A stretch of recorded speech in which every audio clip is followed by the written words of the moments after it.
release. It's been nearly 1 week since Governor Kathy Hochul's first New York State budget was approved and signed. Part of that $220 billion deal is the largest ever investment in New York's modern infrastructure, including more than $1 billion for expanding broadband access in both rural and urban areas statewide. 2 on Your Side's Nate Benson is looking into what this investment could mean for millions of New Yorkers. Nate?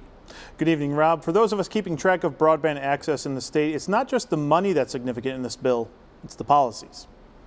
We have come to a conceptual agreement. That was Governor Hochul announcing the state budget deal back on April 9th. And now that the dust has settled on big-ticket items like the Bill Stadium health care and bail reform, we're looking at some of the finer details. And as it turns out, the state is taking broadband more seriously than ever before. I've been working on broadband issues for several years, and this bill, which is part of the budget, has been my baby. Senator Sean Ryan was one of the architects of the Wired Broadband Act portion of the budget. We're really trying to make it so as we do this large broadband build out that we do it right.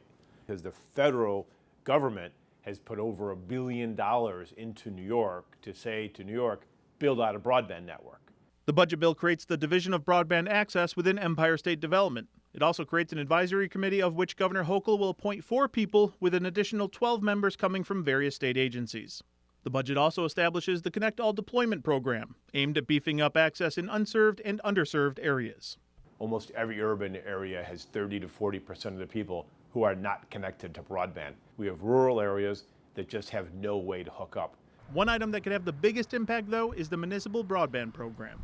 This would help towns, villages, and cities create their own internet service and supplement traditional providers.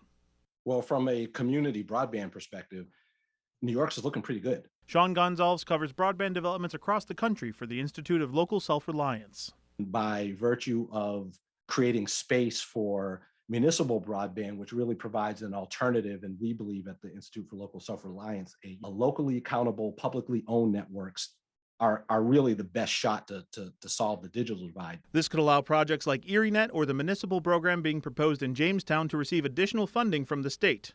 This is on top of already allocated funds municipalities received from the American Rescue Plan. The state opening up the bandwidth, so to speak, is one area where Governor Hochul is differentiating herself from her predecessor.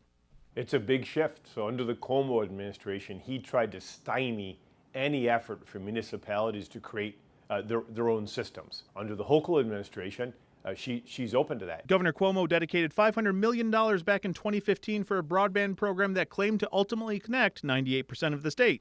The Hochul administration dedicating $1 billion to broadband in New York is an indication that there's still much work to be done, and they intend to finish it. But certainly New York is one of the leading states in terms of making a sizable investment in a very serious one. The one thing this bill stops short of is calling broadband a utility, which would open it up to regulatory oversight by the Public Service Commission. Senator Ryan says lobbyists fought hard against that and won this round, but he's already introduced legislation that plans to address that in the future. In the Information Center, Nate Benson, Channel 2 News.